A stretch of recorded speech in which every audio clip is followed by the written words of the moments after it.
Bueno, bienvenidas. Continuamos con este proyecto de entrevistas y de charlas con colegas, amigas y con profesionales brillantes y excelentes en lo que ellas se desempeñan. Yo estoy muy feliz en este momento de que Kena haya aceptado esta entrevista. La charla es filosofía y psicoterapia para la vida en los tiempos presentes, ¿sí? Y es un honor para mí, dado que ella es filósofa y es psicoterapeuta. Entonces, me parecía que esta entrevista no podría llamarse de otra manera que con este título, ¿sí? Kena Estrada Noble es una de las mujeres que yo he dicho en algunos contextos, sin que ella lo sepa, que es una de las mujeres más brillantes intelectualmente que conozco, pero es una intelectualidad con corazón, porque también es una mujer generosa, es una mujer sensible, sí, es muy entregada y muy apasionada en eso donde ella se esté desempeñando. Si está hablando de filosofía o si está hablando de psicoterapia, está con la misma pasión, porque es la pasión de ser. Y creo que cuando ella habla de esto, ella está haciendo. Y entonces es un privilegio poderla escuchar. En un primer momento de nuestro encuentro, yo fui su maestra en coenergética y después ella fue mi maestra en filosofía de la ciencia. Les diré quién es Kena en términos curriculares, ¿sí? Es la doctora Kena Estrada Noble, que realizó sus estudios de licenciatura en filosofía en la UNAM. Realizó además estudios de maestría en psicoterapia humanista y doctorado de psicología en el Instituto Universitario Carl Rogers de Puebla y en los 3 momentos se tituló con los mayores grados académicos con mención honorífica. Tiene una experiencia docente de más de 30 años pues enseñando filosofía y después filosofía y psicoterapia. Sí, a ella se desempeñó muchísimos años a nivel bachillerato, después en licenciaturas y en posgrados, ¿sí? Y es muy amada por una gran cantidad de alumnos del bachillerato, donde ella, y también después por otros estudiantes de psicoterapia. Ha colaborado a nivel superior con la UNAM, con la Universidad Pedagógica Nacional, la Universidad del Golfo de México, en el Instituto Universitario Carl Rogers, en los niveles de posgrado, en maestría y el doctorado. Ahí fue donde fue mi maestra.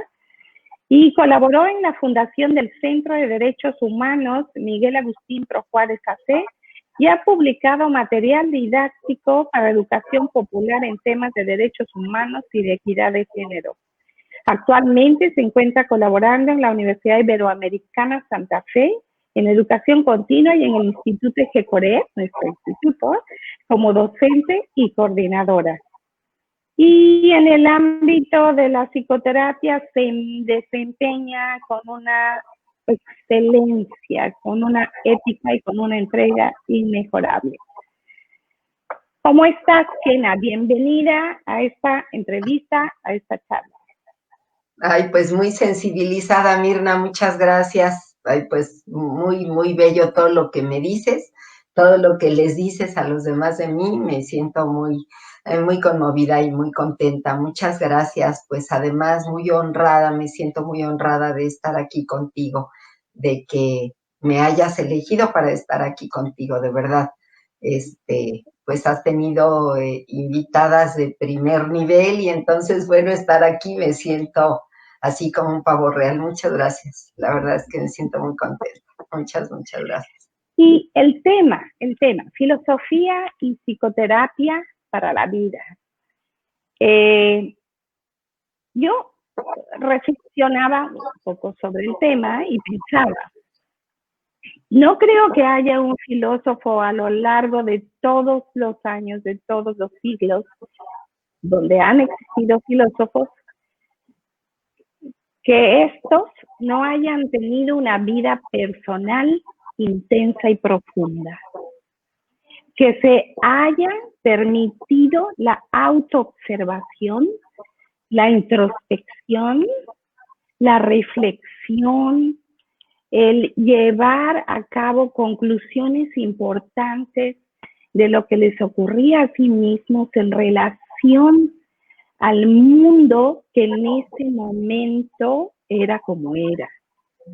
De tal manera que este proceso interior que ellos tuvieron, pues dio como resultado poder ofrecer una perspectiva de vida, ¿sí?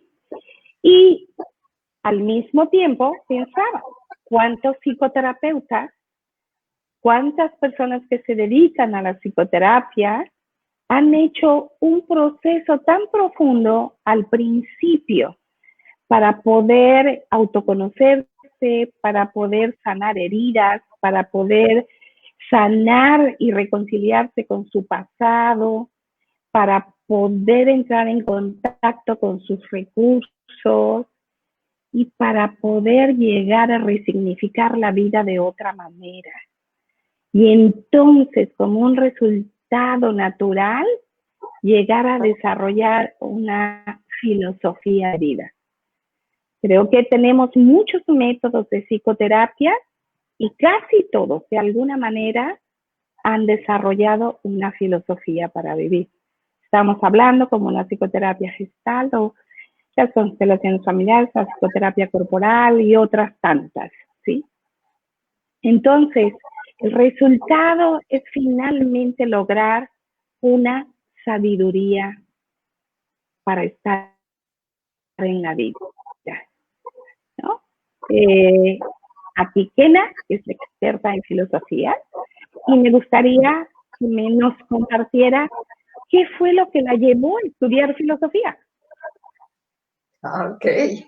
Bueno, pues muchas gracias. La verdad es que primero quiero decir que experta en filosofía no soy, ¿verdad? Me encantaría, es algo que me encanta, que me apasiona, que me toca, que me mueve, que me ha cuestionado profundamente, que me ha interpelado profundamente.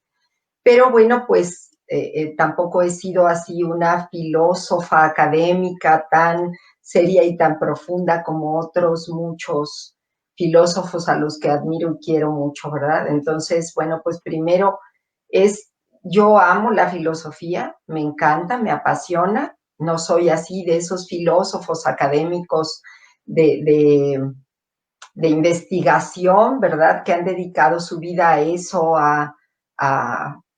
pues a hacerlo de una manera muy rigurosa y metódica, pero me sigue encantando. ¿Qué me motivó a mí a estudiar filosofía? Bueno, pues quiero decirte que yo estaba estudiando el bachillerato y a mí me gustaba mucho la medicina. Yo decía que eso era lo que a mí me gustaba mucho. Hasta que se me atravesó la filosofía, así como a algunas personas se les atraviesa un amor, así igualito, así se me atravesó la filosofía y ya no pude pensar en la posibilidad de estudiar medicina, por ejemplo, o de estudiar cualquier otra cosa. Me pareció que eso era lo que a mí me encantaba. Efectivamente, eso que acabas de decir, la profundidad de las reflexiones de muchísimos filósofos me apasionaba, me entusiasmaba muchísimo. Y bueno, pues eso fue lo que me motivó. En ese tiempo, pues trataron de disuadirme varias personas, de decirme que no era lo mejor, que no era una muy buena carrera, en fin, pero bueno, pues para mí eso era lo que yo quería. El inicio de la carrera fue muy difícil, de verdad que era, o no el inicio, creo que toda la carrera era muy difícil, muchas lecturas muy densas, muy especializadas, un lenguaje muy abstracto, muy riguroso, muy técnico, que bueno, pues para cualquier estudiante de filosofía es complicado y pues yo no soy la excepción. Entonces se me hizo muy difícil y sin embargo mantuve viva la pasión, pues. Y bueno, cuando yo terminé de estudiar, pues me dediqué a dar clases de filosofía hasta que se me atravesó otra vez la psicoterapia. Y fue muy bello para mí encontrar el punto de unión, pero a lo mejor sea en otro momento que me vais a preguntar eso, pero así fue, ha sido de verdad una historia de entre amor y pasión, mi encuentro con la filosofía. De verdad creo que ha sido así. O sea, mi vida ha sido así, atravesada por el amor y la pasión. Creo que todo lo que he emprendido en la vida ha sido así, como que se me atraviesa, me apasiona, me arrebata y ya no puedo soltarlo, ¿no? Y entonces, pues así ha sido mi vida en general, ¿no? Bien. Veo, pues es una referencia importante para tu vida, tanto la filosofía como la psicoterapia.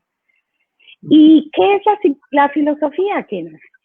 Ok, ya, bueno, pues esa es la pregunta creo que más difícil, ¿verdad? Más difícil de contestar.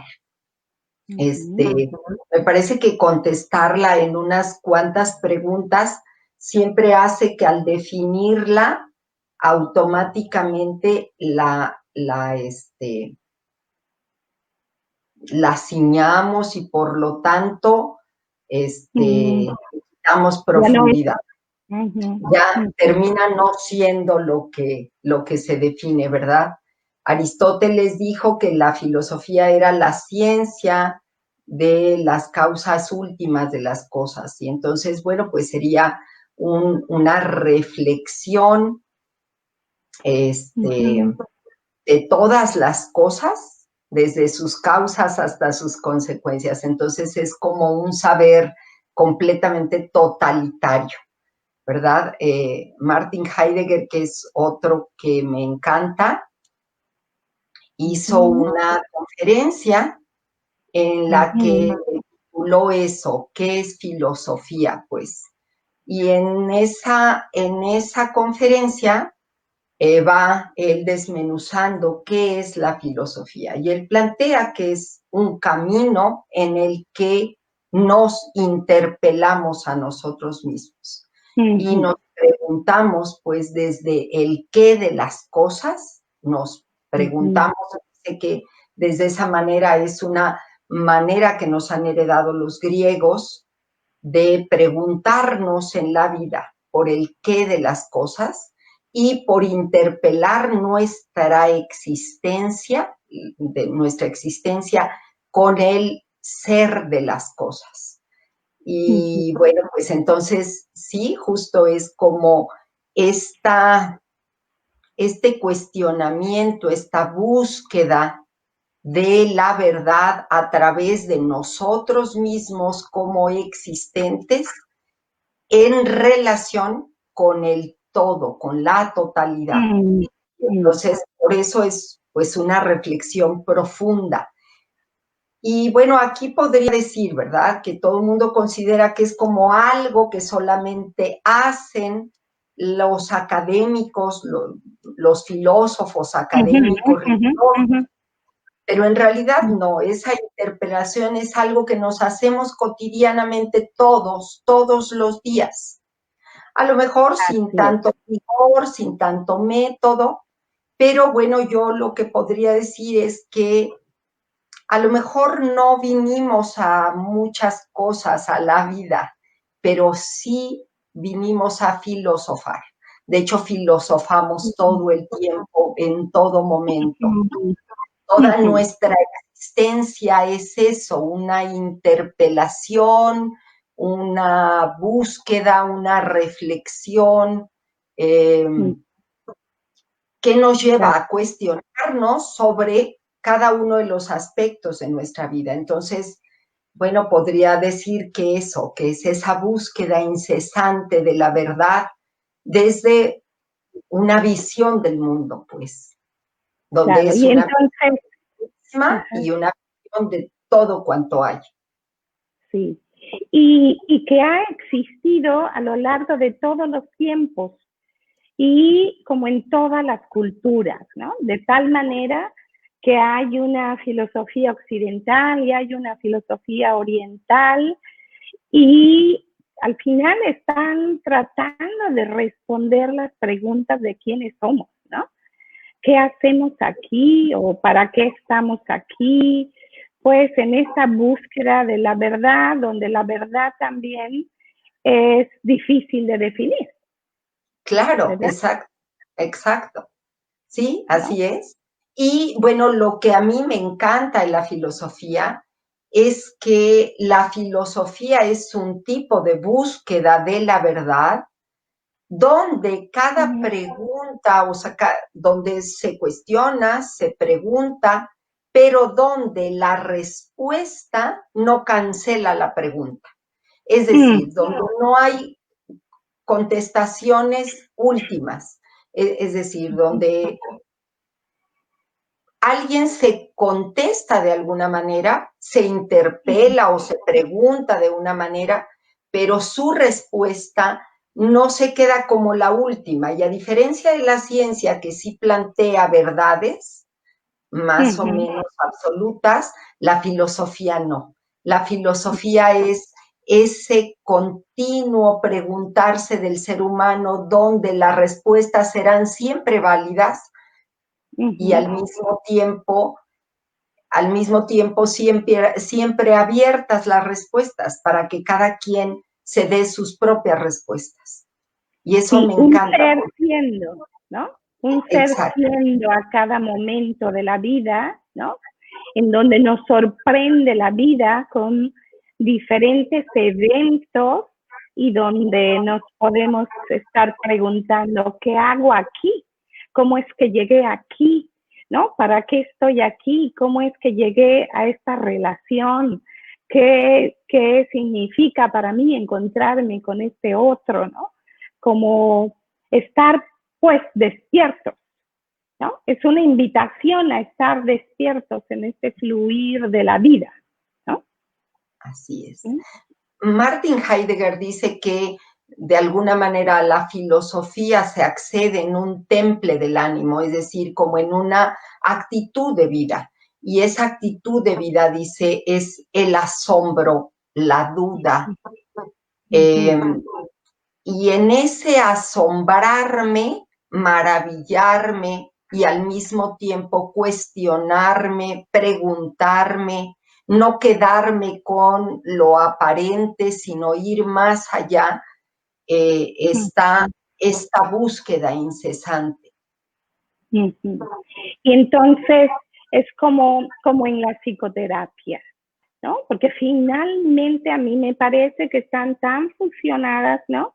En este proceso de autoconocimiento, ¿no? Como en esa frase que nos orienta al autoconocimiento, es que es conócete a ti mismo. Así es. Pero en ese conocerte a ti mismo, muchísimas personas en psicoterapia creen que cuando llegan a decirse, bueno, ya sé que soy una persona talentosa en hablar o soy una persona egoísta o soy una persona bonita o soy una persona, o sea, se identifican tanto que detienen el proceso de autoconocimiento y estamos identificando algunos aspectos en el proceso, en ese momento de la vida estamos descubriendo cosas nuestras, pero no son definitorias, ¿no? Volvemos a esto de no es definitorio. ¿Sí? Estamos descubriendo algo más de nosotros, pero mientras estemos vivos, vamos a seguir descubriendo más, ¿no? O sea, vamos sumando, pues, un conocimiento de nosotros y vamos creando al mismo tiempo una filosofía de vida. ¿Te parece esto? Sí, claro. Y bueno, justamente por eso me pareció maravillosa la posibilidad de estudiar psicoterapia, justo, porque me parece que en la psicoterapia, específicamente en la psicoterapia humanista, en esta tercera fuerza de la filosofía, encontré pues esa posibilidad de llevar todas estas reflexiones filosóficas que a mí me han encantado y apasionado, a acompañar a otras personas a que encuentren sus propias preguntas y sus propias respuestas, que se den cuenta que en el trayecto de la vida es inevitable y lo que es más, es una tarea pues comprometida del ser humano, seguir indagando sobre sí mismos y seguirse confrontando consigo mismos para encontrar ahora ya no solo el qué de la vida, sino el qué de las cosas, sino el para qué de las cosas. Ir encontrando el sentido de su existencia, de su vida, la finalidad de sus relaciones, en fin, todo aquello que constituye su tránsito por la vida. Y bueno, pues también me ha parecido apasionante ese proceso.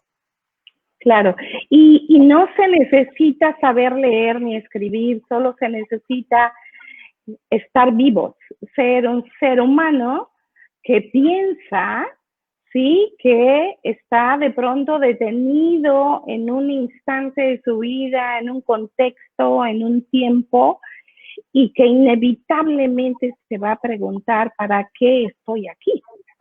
Sí, Así es. claro, algunos con un tono muy aventurero, quizás otros con un tono más bien triste, quizás otros con un tono de enojo, porque la vida es incierta, porque la vida nos toma por sorpresa, porque podemos planear algunas cosas, pero finalmente va a ser como va a ser y vamos a estar como vamos a estar, ¿sí? Así es. Y muchas veces en la psicoterapia, pues los pacientes ya que hacen algún proceso, se preparan a hacer planes acerca de sí mismos, ¿no? Se preparan a decir, ahora voy a hacer esto y voy a hacer de esta manera, ¿sí? Y yo siempre les digo, mira, confía en el proceso que acabamos de hacer y veamos allá en la vida, en tu cotidianidad, permítete sorprenderte por lo que hayas hoy comprendido, entendido y trascendido. ¿Sí? Es allí afuera donde vamos a darnos cuenta si el proceso ha llegado tan profundamente que ha tejido una nueva manera de pensar, de sentir y de hacer, ¿no? Sí, así es. Entonces, de alguna manera, ¿no? Estamos todo el tiempo, como dices, confrontados a ello e invitados también a comprender la vida y a comprendernos a nosotros y a obtener sabiduría. Háblanos de sabiduría. No, bueno, De no lo sé, que dicen los filósofos no sé acerca de eso. si yo tenga la autoridad para hablar de sabiduría, pero bueno, esto que acabas de decir a mí me gustaría retomarlo porque son justamente esas las actitudes que a lo largo de toda la historia de la filosofía han permitido el desarrollo del pensamiento filosófico en cada uno de esos autores. Ha sido el asombro el que llevó al pueblo griego a percatarse de, de esa interpelación con el ser, de esa búsqueda de la verdad. ha sido también la confrontación, la duda, la pregunta generadora la que ha hecho posible todo el desarrollo del pensamiento. Y justo, y la tercera es esa maravilla, ese maravillarse por todo lo que es, que ha permitido el desarrollo del pensamiento. Y eso es lo que lleva a la sabiduría. Hace unos días escuchaba yo una entrevista que le hicieron a uno de mis maestros más queridos de la universidad, que es el maestro Oscar de la Borbolla. Y él decía en esa entrevista que una de las cosas que ha ocurrido con los filósofos es que han cuidado tanto la reflexión filosófica, que la han hecho tan especializada, tan técnica, que no sale de los recintos académicos. Y entonces, decía él, privamos a la gente de la reflexión filosófica. No damos la oportunidad a que la gente pueda nutrirse de ese caudal de sabiduría de casi 27 siglos de filosofía occidental, pues, que es la que da cimiento a toda la ciencia moderna que conocemos y que da cimiento, por supuesto, a la psicología y en específico a la psicoterapia. Entonces, al hacer tan académicas las reflexiones, entonces quitamos la posibilidad de que la gente se acerque y que se dé cuenta que muchas de sus propias reflexiones tienen su origen en esas reflexiones filosóficas. Muchos de sus puntos de vista, de hecho muchos de nuestros puntos de vista, tienen origen en esas reflexiones filosóficas. Y hacer consciente y darnos cuenta de dónde viene nos permitirá tener más bases, más solidez para poder orientar nuestras búsquedas. Si bien es cierto eso que acabas de decir, que cada persona sin saber o sin conocimiento hace sus búsquedas filosóficas, cuánto más fructíferas serían si nosotros nos nutriéramos de esos 26 o 27 siglos de sabiduría, de todo ese caudal de conocimiento, de reflexión profunda, metódica, clara, que nos lleva a reflexionar lo que tú quieras, sobre los valores, sobre nuestras decisiones, sobre la vida, sobre la muerte, sobre lo que queramos, pues. Sí, así es, como esos son temas tan esenciales y tan profundos, ¿sí? Y bueno, la psicoterapia se desarrolla, ¿sí? Pues a lo largo del tiempo. Primero, ¿verdad? Con los remedios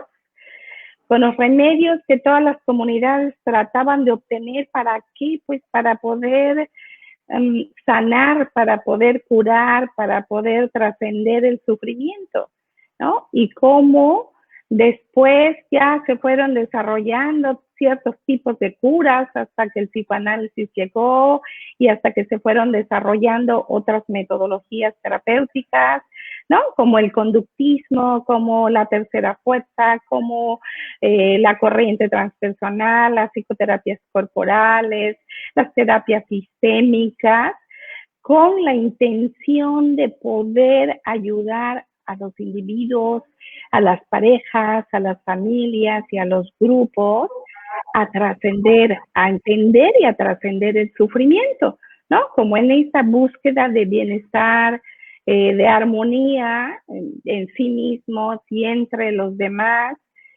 Y allí, ¿no? Siempre ha estado implícita de alguna manera una filosofía de vida, ¿no? Una filosofía de vida que sustenta estas metodologías, pero que también están funcionando porque hay una filosofía que prevalece en el contexto, ¿no? Vamos a decir, hay una filosofía con respecto al capitalismo o al neoliberalismo, ¿no? Pues que le da un lugar significativo, no tan significativo a los seres humanos, ¿no? De uso o de no uso, pero que de todos modos ese contexto nos está invitando a nosotros a volver hacia nosotros mismos, ¿no? Y poder tomar quizás conocimientos antiguos que siguen vigentes para nosotros, porque pareciera que no hemos avanzado tanto, ¿no? ¿Tú qué opinas? Bueno, sí, de hecho, no hay ninguna ciencia de las ciencias modernas, ni en el ámbito de las ciencias naturales, ni en el ámbito de las ciencias sociales, que no tenga una base filosófica, que no tenga un cimiento filosófico. Todo el conocimiento del que disponemos actualmente, en algún momento fue filosofía. En algún momento estuvo en las disciplinas filosóficas. Poco a poco se fueron independizando como las ciencias particulares, poco a poco tomando sus propios métodos, también nacidos de la filosofía, y poco a poco fueron fructificando cada uno de ellos. Entonces, pues en la raíz de todas las ciencias, hablemos de la física, de la química, de la geología, de la psicología, de la economía, de la que queramos, hay una base filosófica.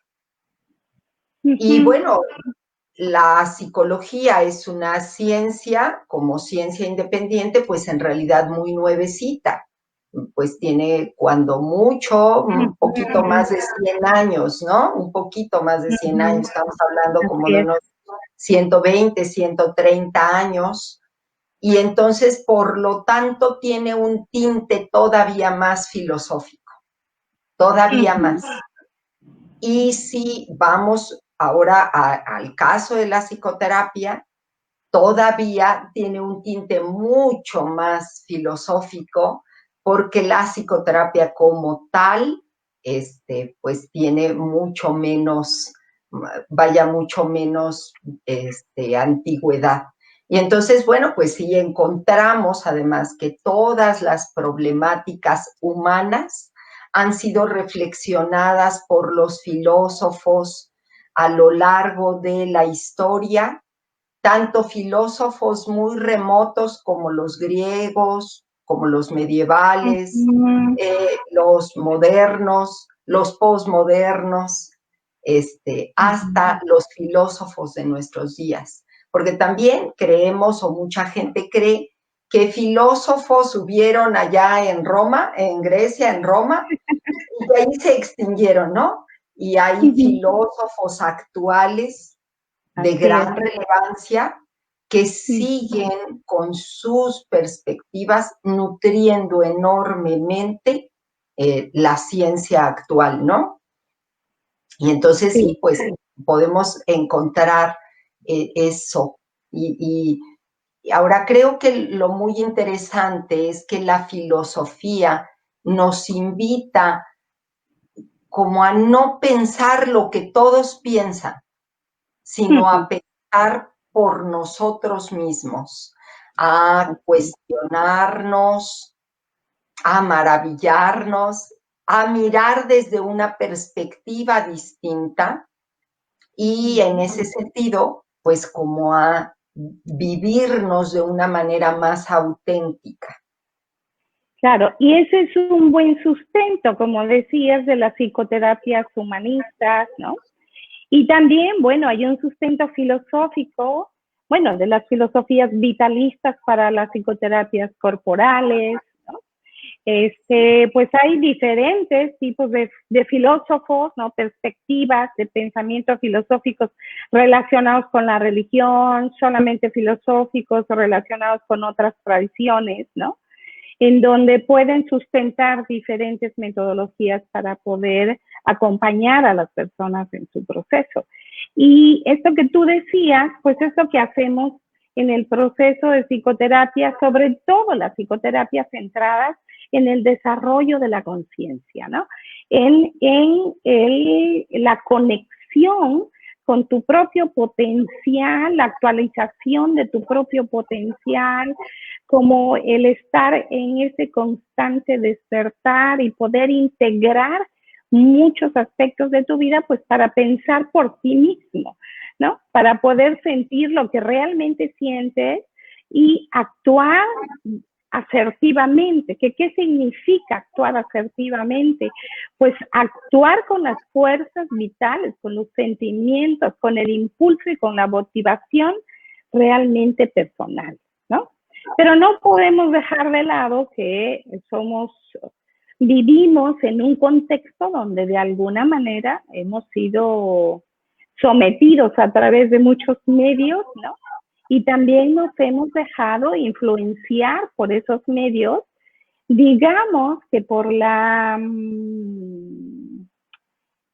pues bueno, no encuentro otra palabra, pero como por la flojera, ¿no? O la desidia de poder entrar en contacto contigo, de poder revisarte, de poder ver quién eres tú, cómo sientes tú, cómo piensas tú, qué es lo que realmente quieres hacer tú para la vida, ¿no? Para tu vida y con los demás, ¿no?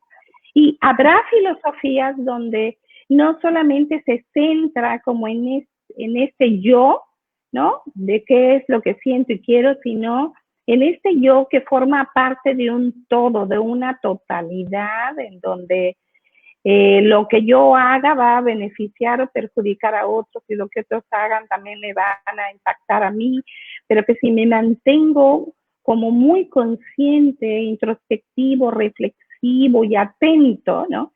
En esta atención plena que las filosofías orientales nos han invitado tanto a realizar, pues vamos a poder estar en este río de la vida de una manera mucho más presente para poder incluso poder llegar al final de nuestra vida sabiendo que estuviste vivo, que estuviste viva, que estuviste presente ante todos los eventos de tu vida y de la vida, ¿no? Entonces, Bueno, pues como... sí, me parece que hay muchas razones, ¿verdad? O sí, como muchas razones que nos han llevado a abandonar esa tarea ineludible del ser humano de pensar por sí mismo. Una de ellas, pues, es eso, la inercia de pensar lo que otros piensan, de dejarnos llevar por lo que otros piensan. Es más fácil, más cómodo pensar lo que nos, nos invitan a pensar, si es que se le pudiera llamar así, los medios de comunicación, los demás, pero también hay mucho de que se ha establecido como verdades absolutas.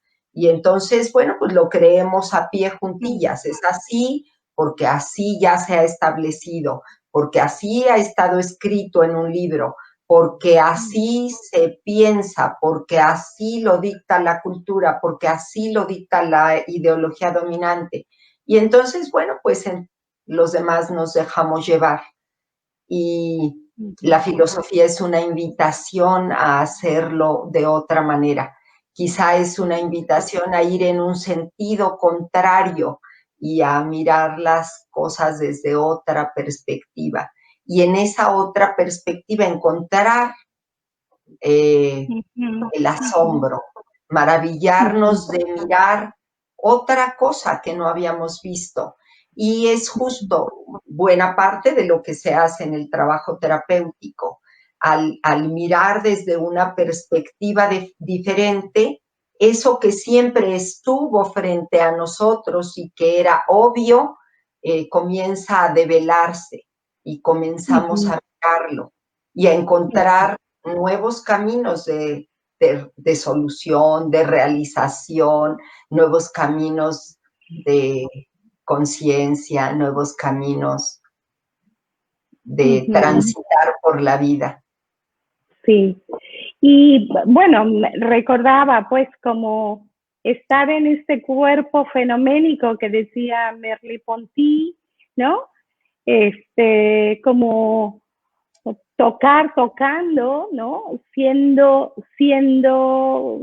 visible, viendo que soy visible, sintiendo como en un cuerpo, no como un objeto en donde habita mi alma, sino siendo uno, el alma y el cuerpo, y estar en este fluir en donde al tocarte me toco, al mirarte me miro y doy fe de que puedo ver y de que puedo mirar, ¿no?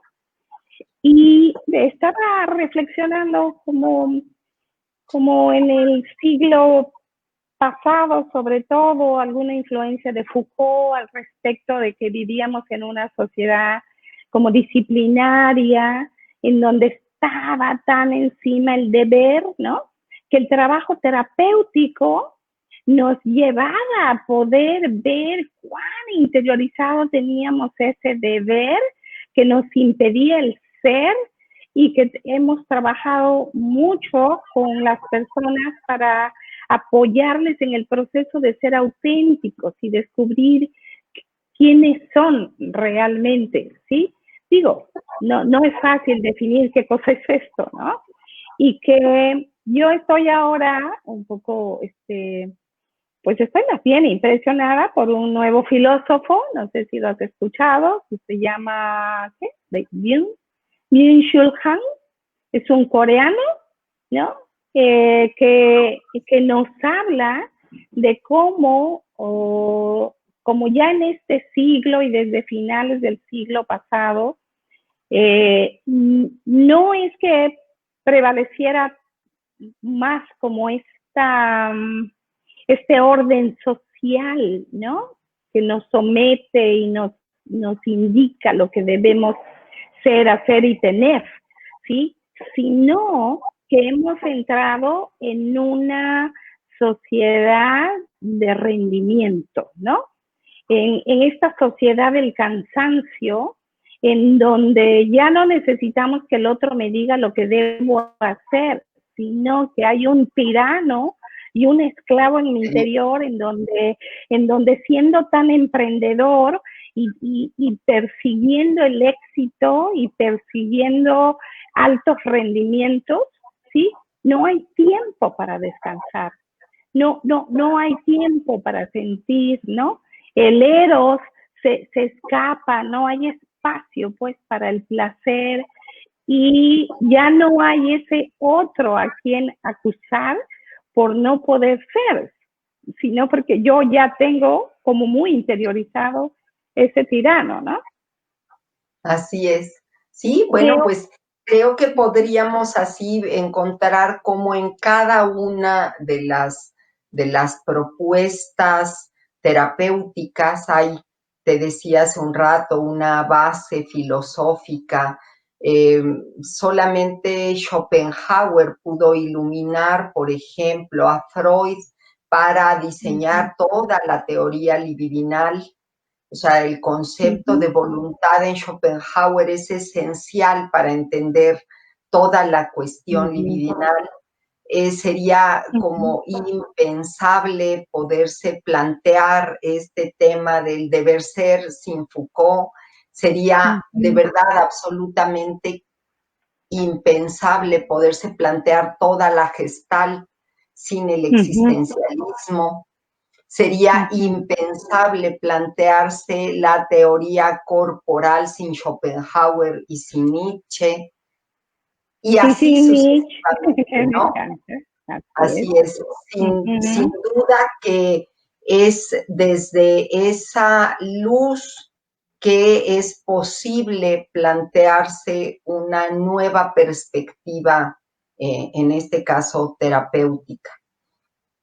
Y bueno, pues ahorita que estamos aquí, a mí me parece que es una invitación a no solamente leer a los psicoterapeutas, sino una invitación a leer a los filósofos para poder profundizar más en el trabajo terapéutico.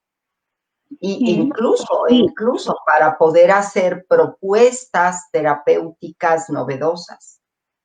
Claro, claro.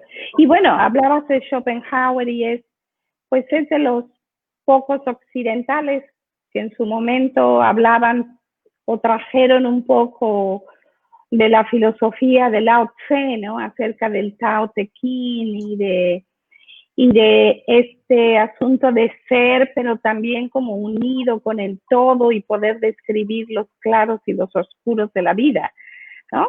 Claro, para poderlos sí, en el caso integrar. de Schopenhauer es uno de los filósofos que además de toda la tradición filosófica occidental, retoma mucho del pensamiento oriental. Y sí, efectivamente es muy interesante como su visión acerca de esta suspensión del deseo, de ese deseo incesante que dice Voraz. él, nos hace eso que es voraz y que nos hace oscilar perpetuamente entre el deseo y el hastío, y donde la meditación y la suspensión total del deseo nos llevaría a encontrarnos a nosotros mismos. Como parar esta voracidad del ego, ¿no? Como entrar, como dicen los orientales, en esa no mente, ¿no? Como entrar en ese miedo al vacío que bien hablan tantos filósofos y también lo mencionaba Fritz Perls a través de la psicoterapia Gestalt, y permitirnos contactar con ese vacío que no es que que no haya nada, es como está todo y al mismo tiempo es nada, pero de lo cual surge todo, ¿no? Y que solo en esa no mente y en ese vacío puedo dar un testimonio de eso que surge, de lo que surge en la vida y de cómo surjo yo en ello, ¿no? Y es que a lo mejor es en esa no mente, en esa suspensión de ese pensamiento constante, de esa búsqueda incesante, en ese perpetuo preocuparse por el cómo de las cosas, que dejamos de asombrarnos. Y entonces en ese aquietar la mente es que volvemos a asombrarnos del todo. Y es cuando podemos darnos cuenta de toda esa conexión, de lo que decía Heráclito, de la única verdad, que todos somos uno. Así es. Y yo recuerdo que hice un retiro, bueno, estuve muchos años con Claudio Naranjo y hicimos un retiro de 10 días en silencio. Y yo recuerdo que los primeros días del retiro, ¿no? Yo me puse a hacer todas las prácticas que yo sabía, tanto corporales, meditativas, ¿no? Y a los pocos días yo tenía dolores en todo el cuerpo y no me sentía nada bien. Y de repente yo estaba enojadísima porque ¿cómo era posible si yo estaba haciendo todas las prácticas que yo había aprendido a lo largo del tiempo y se supone que debería de estar muy bien porque estaba yo hasta hablando con la silla vacía, haciendo procesos psicocorporales y yo no me sentía, hasta que me harté, ¿no? Me harté y solté todo y dije, ya no quiero nada. Y me eché a dormir. Yo creo que estaba tan cansada que entré en esa no mente, no pensé en nada, ya no me propuse nada, descansé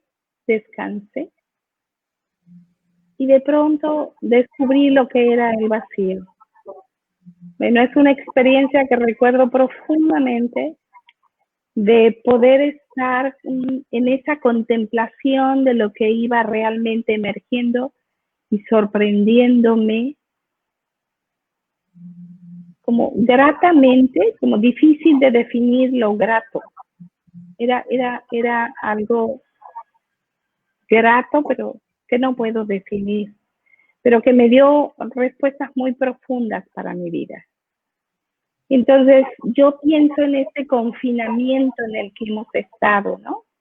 En este tener que cubrirnos el cuerpo, en este no tocarnos y mantener la distancia. ¿A qué reflexiones nos lleva esto? ¿Ya? ¿Qué nueva filosofía va a surgir? ¿O qué nuevos filósofos vamos a rescatar? ¿O qué nuevos métodos psicoterapéuticos van a emerger a través de la misma tecnología, pero que nunca, ninguna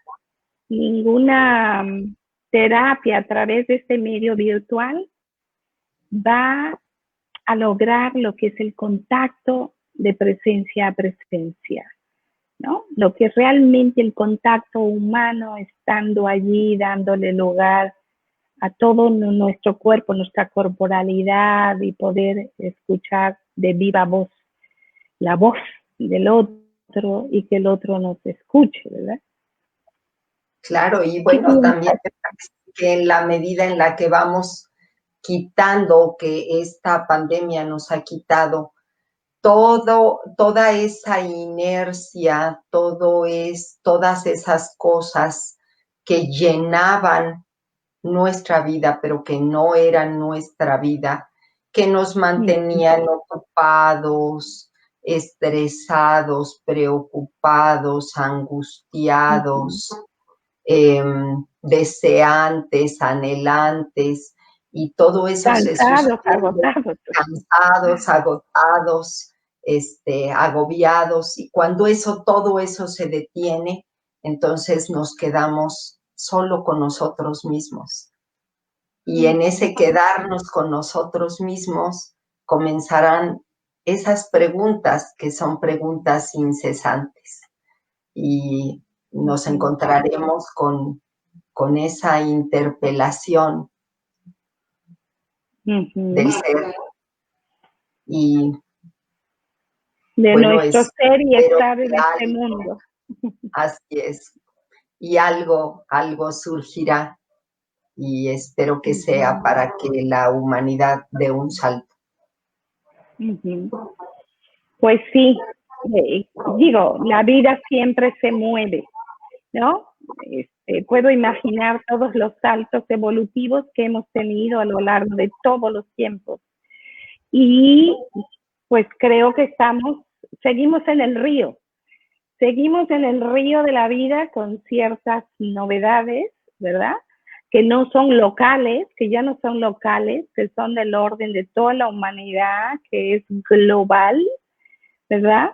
Y que nos está invitando a estar lo más despiertos posible, ¿sí? Lo más despiertos posibles, y también, para mí, desde mi perspectiva, como no solo resolviéndolo a solas, sino que parece ser que es un movimiento en comunidad, ¿no? En una conciencia, en una filosofía, como lo harían los maorí hace 9,000 años, ¿no? Recuperando que somos uno con la naturaleza y con las fuerzas del universo, ¿no?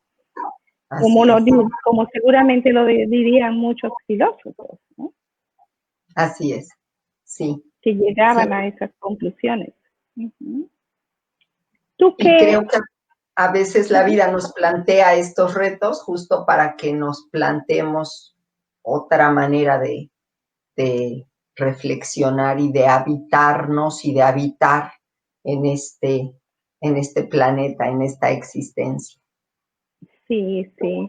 Recién tuve una paciente que decía, he descubierto no siento que no habito mi cuerpo, ¿sí? Y el proceso llevó a darse cuenta que no habitaba su cuerpo desde hace muchos años, desde que era pequeña, porque le hizo falta el contacto físico, porque le había hecho falta el encuentro de la mirada con el otro, ¿no?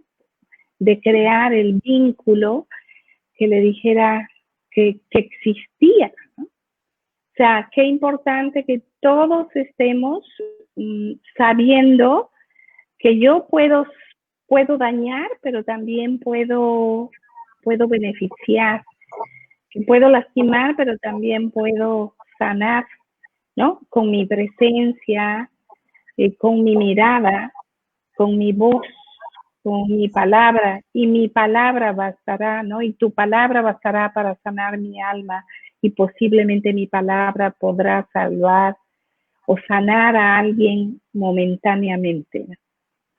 ¿Cómo quieres cerrar, Kena? Es todo tuyo para cerrar. Muchas gracias, Mirna. Bueno, pues me siento muy contenta de haber podido compartir estas reflexiones contigo, de mirar tu interés y tu amor por la filosofía, tu conciencia de la fusión entre filosofía y psicoterapia. Y eso, bueno, pues me confirma tu gran sabiduría como maestra, como psicoterapeuta, como guía. Y eso me da mucho gusto.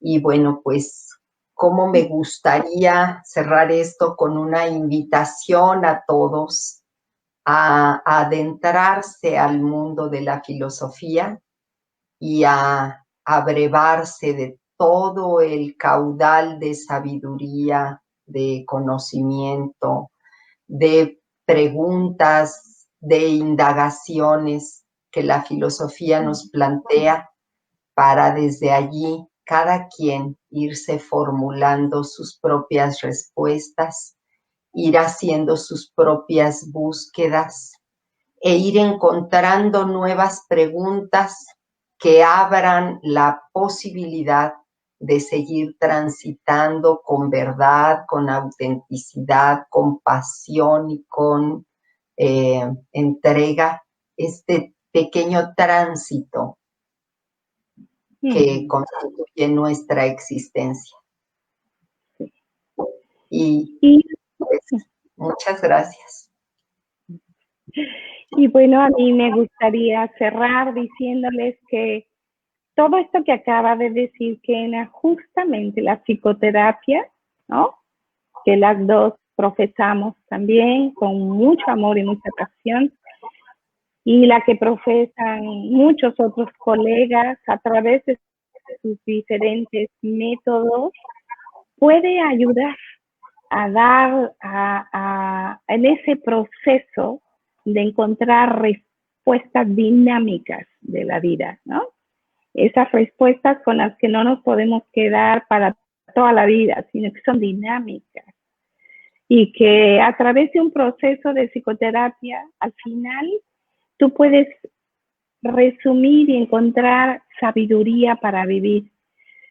Porque yo creo en los seres humanos, y yo desde que llega una persona a consulta, pues le veo, admiro que esté ahí compartiéndome sus sufrimientos, sus dificultades, pero yo miro más allá.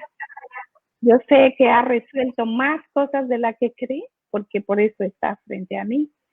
Y sé que mi compañía podría apoyar a que logre la sabiduría de su existencia, que dejemos de ser víctimas del pasado, que necesitamos procesarlo para que al resignificarlo se conviertan en sabiduría de vida. Y cuando algo se convierte en sabiduría de vida, ya no es nuestro, ya nos pertenece a todos y con una sola frase podemos dársela a alguien y nos puede hacer muchísimo bien y podemos hacer bien a los demás, ¿no? Ahí donde podamos integrar lo oscuro y lo luminoso, ¿no? Lo filosófico y lo terapéutico, y lo científico y lo místico, y lo vivo y la muerte, ¿sí? Entonces, pues como una línea, no sé si de continuidad en círculo o en línea recta, o las dos cosas juntas, pues podamos encontrar que ha valido la pena estar en este mundo. Así Muchísimas es. gracias, amiga, Al contrario, colega, amiga, muchas gracias. gracias por tu sabiduría, por tu presencia, por compartir con todos nosotros. Muchas Crean gracias. en la sabiduría que hay dentro de ustedes y permítanse adentrarse en ustedes y guíense por las dudas y preguntas que tienen, porque eso les abre un camino de conocimiento que nadie más puede hacerlo más que ustedes. Gracias, amiga. Muchas gracias, gracias Mirna. Gracias a todos los que nos acompañan, a todos y a todas. De verdad que lo valoro mucho en mi corazón. Muchas gracias. Gracias. Gracias.